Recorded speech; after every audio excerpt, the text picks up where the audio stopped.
लेकिन भाई मैंने कल के एपिसोड में तुमको क्या कहा था कि Real Madrid versus Celta Vigo touchwood ऐसा होना तो नहीं चाहिए, और मैं माफी मांगता हूं कि मैंने कल के एपिसोड में ये बात कही कि उनको कोपा देल रे से बाहर निकल के सऊदी किंग्स कप या फिर डुरांड कप में अपनी एंट्री ले लेनी चाहिए। नहीं, आई अपोलोजाइज।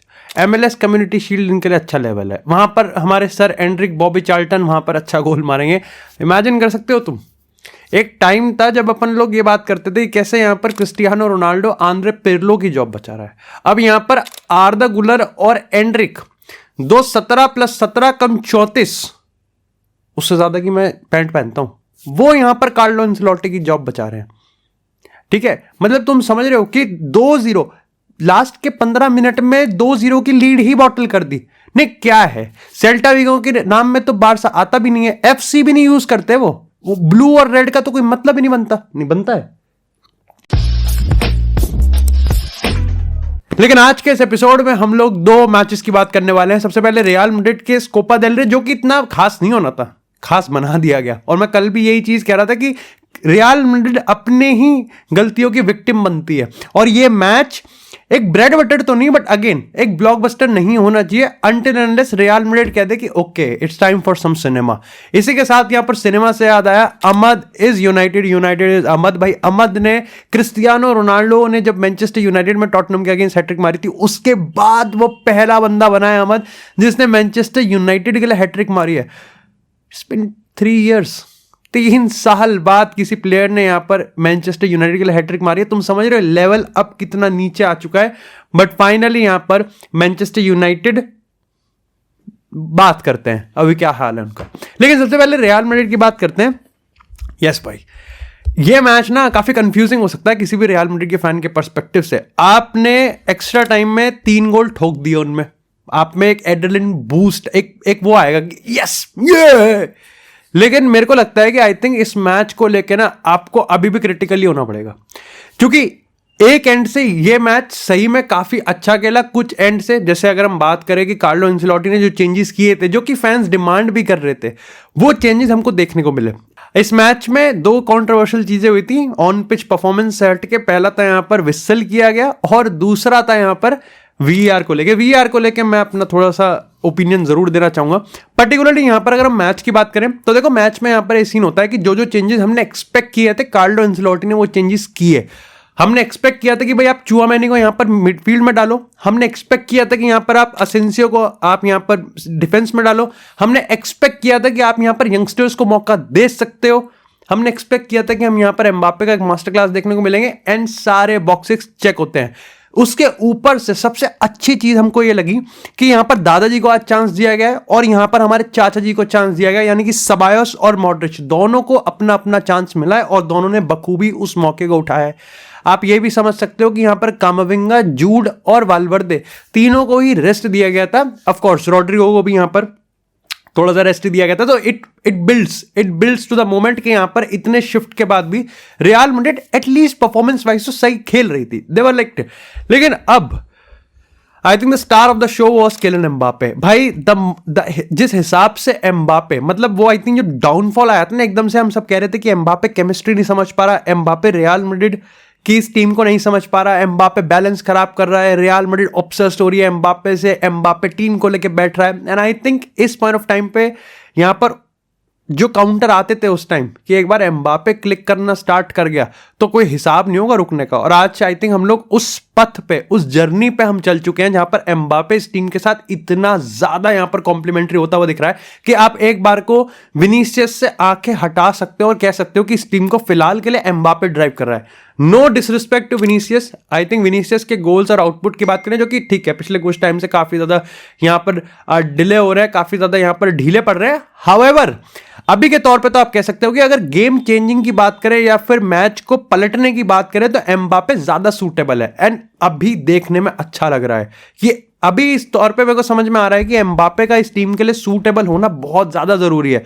उसके बाद असेंसियो को सेंटर बैक खिलाने का कितना बड़ा फायदा है एक तीर से आपने 2 निशाने मारे और 10 on 10 मारे हैं। सबसे पहले आप एसेंसियो की सेंटर बैक परफॉर्मेंस देखोगे ना, चुम्मेश्वरी। लेकिन एसेंसियो को सेंटर बैक और चुआमेनी को वहां से निकालो, इसका मतलब ये नहीं है कि आपने एक प्लेयर को अपनी पोजीशन पर डाल दिया और चुआमेनी का करियर खत्म। चुआमेनी की परफॉर्मेंस आज सेंटर मिड, वो मिडफील्ड में, इट वाज जेन्युइनली ग्रेट, मजा आ गया।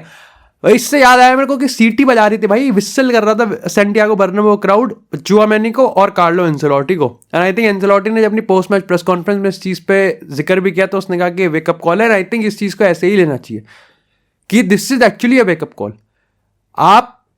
आप रियल मैड्रिड में ऑफ कोर्स आपने पिछले 2-3 सालों में आपने 2 चैंपियन लीग, 2 ला लीगा, आपने बहुत ट्रॉफीज जीती हैं। एंड कार्लो एंसेलोटी के लिए I think her real Madrid fan grateful होना चाहिए। बट इसका मतलब ये नहीं है कि आप एल क्लासिको में 2 इतने ह्यूमिलिएशंस इतनी बुरी तरीके से without any system individual brilliance पे आप निकाल रहे हो। ऑफ कोर्स यहां पर आप कह सकते हो कि आर्दा गुलर और एंड्रिक की बात करें, सर बॉबी चार्ल्टन इतना चूतड़ खेल रहे थे, लेकिन बॉबी चार्ल्टन की अगर हम बात करें यहां पर जिस तरीके से उसका स्ट्राइकिंग एबिलिटी है, आज फिर आपको फादे वलवर्दे ने वहां से रेस्क्यू किया। ऑफ कोर्स ये पता था कि सेल्टा विगो यहां पर एक तरीके से जैसे रियल मैड्रिड वो गोल्स आएंगे उनका मनोबल टूट जाएगा, उनका मोरल टूट जाएगा। और एक्स्ट्रा टाइम में भी वो इसी तरीके से कोशिश कर रहे थे कि यहां पर कैसे ना कैसे करके गेम को पेनल्टी पे लेके जाया जाए। They were time wasting because this was their part of the plan. Celta Vigo है यार, आप क्या एक्सपेक्ट करोगे। लेकिन कैसे आपने बॉटल कर दी, आपने लीड कैसे बॉटल कर दी। अब ऑफ कोर्स काफी सारे लोग काउंटर करेंगे, कामाविंगा ने गलती कर दी। It's all about system. आपकी टीम, क्या ये रियल मैड्रिड के प्लेयर्स प्रेस से बिल्कुल भी नहीं हट सकते। वो प्रेस रेजिस्टेंट है ही नहीं। सस्टेन्ड प्रेस अगर सेल्टा विगो ने 5 मिनट किया, इनके तो झांटे कट जाएंगे। और यही हिसाब है पूरे मैच में। अगर आप देखोगे तो यहां पर अगर हम सेल्टा विगो की बात करें, जब रियल मैड्रिड उनको प्रेस करने की कोशिश भी करती है, तो यहां पर सेल्टा विगो यहां पर उसको आराम से इवेट करके अपना बॉल प्रोग्रेशन करती है। अगेन आप आज कह सकते हो कि यहां पर जो पेनल्टी बॉक्स में एंट्री थी वो भी हो पा रही थी, बट आज आपको यहां पर असेंसियो और रुडिगर की पार्टनरशिप काफी बढ़िया देखने को मिली। अगेन लुकास वास्केस पे मैं फिर भी अभी थोड़ा सा क्रिटिकली रहूंगा, बिकॉज ऐसा कुछ खास नहीं आया। विनीसियस की परफॉर्मेंस भी मैं यही कहूंगा कि एज इजी आई है, लाइक डाबा डोल सी आई है। अगेन अब बात करते हैं यहां पर 2 सबसे बड़े कंट्रोवर्शियल पॉइंट की। भाई that VAR thing, of course देखो मैं यहां पर साइड लेने के लिए नहीं बैठा हूं, इवन इफ चाहे वो मेरी टीम इन्वॉल्व हो। फॉर मी आई थिंक शायद से ज्यादा मेरी आंखें फूट गई हैं, लेकिन मेरे एंगल से तो भाई दैट वाज अ पेनल्टी। लेकिन बात पेनल्टी की नहीं है, बात इस चीज की है। मैंने कल भी बार्सिलोना वाले उसमें कहा था कि भाई, और आज भी मैं इस चीज को कह रहा हूं कि बात ये सही गलत डिसीजन की नहीं है। आज शायद से रियल मैड्रिड को फायदा मिल जाए, कल किसी और। बात कंसिस्टेंसी की है। क्या है भाई, ये अपना मजाक उड़वा रहे हो भाई जेन्युइनली। ये पूरा रेफरिंग का सिस्टम, पूरा ऑफिशिएटिंग का सिस्टम मजाक उड़वा रहा है। क्या मतलब था उसमें कि यहां पर उस पर VAR नहीं लिया गया, और लिया गया है तो उसको मॉनिटर पे नहीं भेजा गया। आप ऑफिशियल फोटोज भी भेज रहे हो उसमें। वही मैं कह रहा हूं कि या तो मेरी आंखें फूट गई हैं कि मेरे को नहीं समझ में आ रहा है कि बॉल कहां हाथ पे लगी है, कहां हाथ पे नहीं लगी है। तो वो मेरे को लगता है कि आई थिंक कंसिस्टेंसी बहुत बड़ा रोल प्ले करता है। It could have change the game, it could have seriously change the game. And the very fact कि उसके 2 मिनट बाद यहां पर रियल मैड्रिड ने गोल मारा, ये तो और स्क्रूटिनी लाता है कि आपको और डबल चेक करना चाहिए। और सबसे चीटिंग पता यहां नहीं हुई है कि चेक नहीं किया गया, चेक किया गया और उनको उसमें कुछ बुरा ही नहीं लगा। और अब क्या कर सकते हैं, this is the part, this is the new game भाई। आप कुछ नहीं कर सकते इसमें। दिस इज, आज शायद से हमारे फेवर में हो गया, कल हमारे अगेंस्ट होता। और मैं वही चीज कह रहा हूं कि आज जो इस चीज को देख के भी अनदेखा कर रहे हैं, कल जब हमारे अगेंस्ट होगा तो हम फिर उनको ही गाली देंगे। तो then it would be like double standards हो जाएंगे कि जब अपने फेवर में हुआ तब तो कुछ कहा नहीं, जब अपने अगेंस्ट हो गया तो सबसे पहले यही चीज पे 4-5 मिनट बोल दिए। लेकिन बात करते हैं यहां पर, अब देखो तुम समझो, एंड्रिक और आर्दा गुलर। पहली बात तो मैं जैसे कह रहा हूं कि क्रिटिकल होना ही चाहिए, क्योंकि ये गेम एक्स्ट्रा टाइम में जाने वाला ही नहीं था, क्योंकि आपके पास सिस्टम नहीं है, आपके पास डिफेंड करने का, आप डिफेंड कर ही नहीं सकते। आपने एम्बापे को बाहर किया, आपने यहां पर बहुत शफल किया, लेकिन जैसे ही आपको टीम ने प्रेस करने की कोशिश की, आपके चूतड़ फट गए। ये हो ही नहीं सकता, इसका कोई हिसाब नहीं है। This is on Carlo. और तभी जब ऐसी परफॉर्मेंसेज आती है, ऑफकोर्स वो जो 3 गोल का ऑर्गेजम आया है, उससे पहले के अगर आप देखोगे ना, देन यू विल गेट। मैं बार बार यही चीज सोच रहा हूं यार, एड्रेनलिन बूस्ट तो बढ़िया मिल रहा है, मेरी टीम जीत रही है ये, बट आई थिंक अभी यहां पर एक बढ़िया सी double blockbuster heavyweight, semi heavyweight team मिल गई ना अपने को, खुलाए नहीं खुल जाएंगे यहां पर। और ये प्रॉब्लम है। अभी आप इस टीम के बेसिस पे अगर हमारा एथलेटिको मैड्रिड से मैच होता है, एथलेटिको मैड्रिड 15 गेम अनबीटन है, they are on a run, rampant हो जाएगा, rampant, royal rumble shamble dumble खींच देंगे वो हमारे पिछवाड़े के। लेकिन इसी के साथ यार अब बात करते हैं थोड़ी सी थिएटर ऑफ ड्रीम्स की। It was good game I think entertainment perspective से। वैसे अगर टैक्टिकल पर्सपेक्टिव देखे तो मैनचेस्टर यूनाइटेड खराब ही खेला, बहुत ही खराब खेला मैं तो कहूंगा। जो लाइक अभी भी मेरे को ऐसा लग रहा है कि यहाँ पर अमोरिम का जो पूरा टैक्टिकल प्लान है ना, उसको एग्जीक्यूट करने के लिए players still they are not, like मैं ये नहीं कहूंगा कि इन पे हो ही नहीं पाएगा, नहीं मैं वो नहीं कह रहा। मैं ये कह रहा हूँ अल नसर के प्लेयर थोड़ी है, मैं ये कह रहा हूँ कि यहाँ पर मैनचेस्टर के प्लेयर्स और अमोरिम लाइक द ट्रेनिंग्स और टाइम ही कितना मिला है। अब आई थिंक अगर इस गेम की अगर आप बात करोगे तो देखो मैनचेस्टर यूनाइटेड वर्सेस साउथहैम्पटन इस समय लास्ट में है, सो डेफिनेटली यहाँ पर आप कह सकते हो कि Manchester United coming from like Emirates, और फिर आपने यहाँ पर जिस तरीके से रिसेंट टाइम में बिग हैवी वेट्स के अगेंस्ट यूनाइटेड ने परफॉर्म किया है, लगता है कि हाँ भाई ठीक है, जब मोराल है वो हाई होगा। और इस पॉइंट ऑफ टाइम पे इतने शॉर्ट टाइम में जब आप टैक्टिकल अपना गेम प्लान जो कि इतना एक्सट्रीम है अमोरिम का, आप उसको इतने ढंग से एग्जीक्यूट नहीं कर सकते, तो आपको यहाँ पर अपनी स्पिरिट से हाई रखनी पड़ेगी कि हाँ भाई, यही अमोरिम यहाँ पर प्रेस कॉन्फ्रेंस में भी कह रहा है कि मेरे प्लेयर्स अपनी जान लगा दें, वही भाई इस समय बहुत बड़ी बात है। लेकिन आज कहीं ना कहीं यहाँ पर स्ट्रक्चरली मैं कहूँगा कि मैनचेस्टर यूनाइटेड काफी हद तक फ्लॉड ही थी।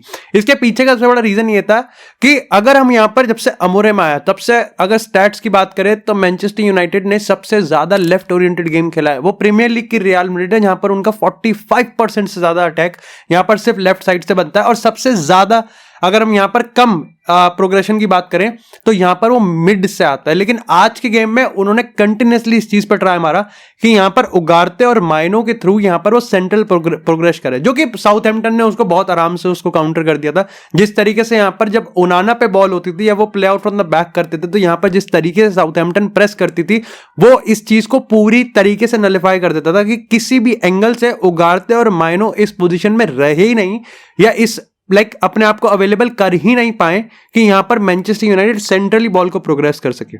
एंड दिस इज वाई कि यहां पर वो बॉल को पूरी तरीके से यहां पर लेफ्ट साइड में फोर्स करवा रहे थे, जो कि है भी। देखो मैनचेस्टर यूनाइटेड अगर इस चीज से कर भी लेती, इस चीज को बाईपास करके, अगर ये सेंट्रल वाली जो साउथहैम्पटन ने उनका ब्लॉक तोड़ने की कोशिश करी थी, जो प्लान तोड़ने की कोशिश करी थी, अगर इससे हटके भी उनका जो प्लान भी है कि लेफ्ट साइड चलते हैं, तब भी मैं कहता हूं कि मैनचेस्टर यूनाइटेड ये गेम बहुत आराम से खेल लेती। हाउएवर दिक्कत यह है कि आपके पास प्लेयर्स नहीं है इस पॉइंट ऑफ टाइम पे। और इसमें सबसे बड़ी दिक्कत की बात होती है कि होयलैंड ने जो गेम खेला ना, वो ये होयलैंड नहीं लंड गेम था। आपका स्ट्राइकर बॉल नहीं होल्ड कर पा रहा, आपका स्ट्राइकर में कॉन्फिडेंस इस समय लो है, आपका स्ट्राइकर लिंकअप नहीं प्ले कर पा रहा, ठीक है। और इससे एक अच्छी चीज ये हो रही थी और एक बुरी चीज भी हो रही थी कि राइट हैंड साइड पे लाइक फार एक्सट्रीम पे अहमद वाज लाइक सोल, अकेला था बिल्कुल। तो अहमद बिल्कुल एक्सट्रीम पॉइंट पर उठा हुआ था। तो यहां पर ये चीज हो सकती थी कि अहमद के साथ वो नेगेटिव पॉइंट ये था कि वहां पर पूरी टीम अवेलेबल नहीं है, तो अहमद लिंकअप किससे करे। बट पॉजिटिव चीज ये है कि भाई अहमद एक्चुअली में अपने डिफेंडर्स को 1v1 टेक ऑन करके यहां पर ड्रिबल करके गोल मार गया, तीनों के तीनों गोल मार गया भाई, वो हैट्रिक कर गया। And this is the point. और पता है सब लोग अहमद की तारीफ करेंगे, वाह भाई हैट्रिक है, बट आप अगर अमोरिम की टैक्टिक्स की बात करेंगे और उस टैक्टिक्स को इंप्लीमेंट करने के लिए अहमद इतना खूबसूरत प्लेयर है। क्योंकि देखो अगर आप पहले गोल की बात करोगे तो जैसा मैंने तुमको बताया यही सीन हो रहा था कि यहां पर वो बिल्कुल फार राइट में था and there was no team support, तो उसको यहां पर सिंगल हैंडेडली अपने डिफेंडर को बीट करके गोल मारना था और उसने वो गोल मारा, चाहे थोड़ा सा लकी हो रिबाउंड पे। दूसरे में it is the pressing system. वो प्रेसिंग सिस्टम जिस तरीके से वो कर्व प्रेस होता है कि एक साथ में एक पासिंग एंगल तो काटू लेकिन दूसरे को मैं शैडो प्रेस करूं, और यहां पर उसने, और this is not the first time यहां पर उसने इस तरीके से प्रेस करके गोल मारा है। सो अहमद ये चीज बहुत अच्छे से कर सकता है। एंड द फैक्ट ये गेम के बिल्कुल लास्ट में आया है, वो दिखाता है कि उसकी इंटेंसिटी कितनी हाई हो सकती है अगर वो चाहे तो। तीसरे की अगर हम बात करें, अगेन यहां पर आप कह सकते हो कि एंगल वही बन रहा है, लेकिन इस बार मैनचेस्टर यूनाइटेड, ठीक है, क्या कोयलियर की बात करें या फिर हम ब्रूनो फर्नांडिस की बात करें, जो सेंट्रल प्रोग्रेशन विद एरिक्सन का जो पास था कि आपको लेफ्ट से बॉल जो राइट में डालनी है, that has to be pinpoint perfect. And this is why मैं कह सकता हूं कि यहां पर गेम चाहे फंडामेंटली फ्लॉड हो, लेकिन मैनचेस्टर यूनाइटेड ने गेम निकाल लिया एक बंदे की वजह से, दैट वाज अहमद। अगर मैं अहमद की जगह वहां पर किसी और को भी डाल सकूं, चाहे आप डियो को डालो विंग बैक पे, चाहे आप वहां पर मार्कस राशफोर्ड को डालो, चाहे आप वहां पर एंटनी को डाल दो विंग बैक पे, none of the goal is coming, कोई भी गोल नहीं आएगा। ना ही उनमें वो प्रेसिंग इंटेंसिटी है, ना ही उनमें वो कॉन्फिडेंस है। कितने बंदे हैं इस टीम में जिनमें वो 1v1 डिफेंडिंग वाली कॉन्फिडेंस है, तो सॉरी ड्रिबलिंग वाली कॉन्फिडेंस है कि वो अपने बंदे को बीट कर सकते हैं। दैट्स अमद, समझ रहे हो। दूसरी चीज मेरे को लगता है कि यहां पर मायनो का गेम भी खराब था आज और उगारते का गेम भी खराब था, पर्टिकुलरली इसलिए कि यहां पर सेंट्रली बॉल वो प्रोग्रेस कर ही नहीं पाए। और हॉयलैंड का तो गेम खराब ही था, विच इज रिमाइंड्स में जिग्जी का गेम काफी अच्छा था। और पॉइंट ये कि लेवल इतना लो है भाई, लेवल इतना लो है। जिग्जी की अगर मैं बात करूं तो देखो बॉल होल्ड कर पाता है, लिंकअप कर पाता है, 1-2 कर पाता है, जोड़ पाता है दूसरे कनेक्टर्स को। He is C type adapter है वो, समझ रहे हो। लेकिन पॉइंट ये कि उसका पेनल्टी बॉक्स के करीब जो उसका गेम है